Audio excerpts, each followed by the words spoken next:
اللهم أهل علينا شهر رمضان بالأمن والإيمان والسلامة والإسلام والصحة والعافية ودفع الأسقام.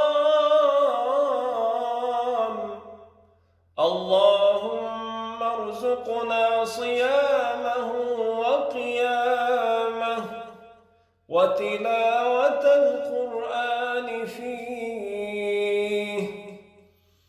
اللهم اجعلنا ممن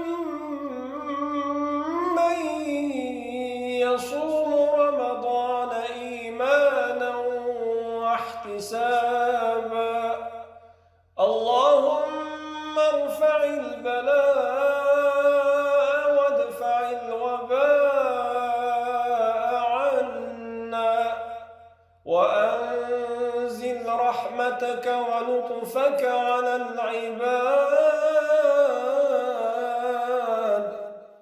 اللهم اجعله شهر عز للإسلام والمسلمين، واجعله شهرا للنصر والتمكين للإسلام والمسلمين في كل مكان يا رب العالمين.